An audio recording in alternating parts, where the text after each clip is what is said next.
જી જી કુશંક, જે પ્રકારે વાત કરવામાં આવે તો એએમસી હંમેશા ઢાંક પીછોડો કરવામાં અવ્વલ રહ્યું છે.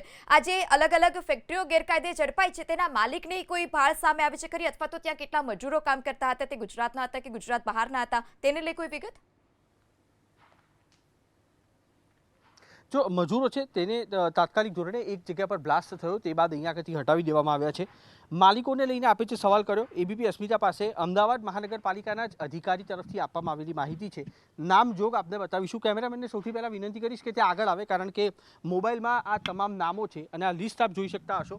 સૌથી પહેલું નામ છે કાંતિભાઈ ચુનીલાલ શ્રીમાળી, જેમનો સર્વે નંબર છે 630, વિસ્તાર છે વસ્ત્રાલ ગામ અને હદ લાગે છે દસક્રોઈની. આ તમામ એ યાદી છે જે એસઓજીએ અમદાવાદ મહાનગરપાલિકાના એસ્ટેટ વિભાગને આપી હતી અને તે એસ્ટેટ વિભાગ પાસેથી અમદાવાદ માફ કરશો એબીપી અસ્મિતાને મળી છે. બીજું નામ છે મોહસિન ખાન સિદ્દીક ખાન પઠાણ, જેનું નબી મિયાનું ખેતર હતું રામોલમાં અને ત્યાં આગળ આ ફટાકડા બનાવવામાં આવી રહ્યા હતા, જેને પણ ડિસ્ટ્રોય કરવામાં આવ્યું છે, તેને પણ નષ્ટ કરવામાં આવ્યું છે.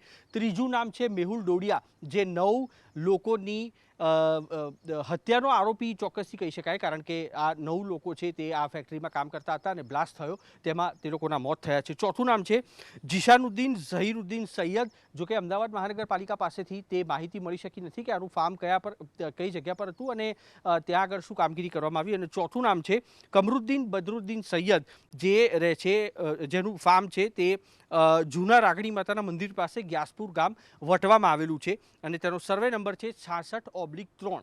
આ 5 જેટલા એવા સ્થળો છે કે જ્યાં આગળ ફાયર વિભાગ, એસઓજી અને એસ્ટેટ વિભાગ તરફથી માલ સામાન છે તે ડિસ્ટ્રોય કરવામાં આવ્યો છે. જોકે તે માહિતી નથી મળી કે જ્યારે આ ટીમો ત્યાં આગળ ગઈ તે વખતે કેટલા શ્રમિકો ત્યાં આગળ કામ કરતા હતા, પરંતુ મોટો જથ્થો મળી આવ્યો હતો.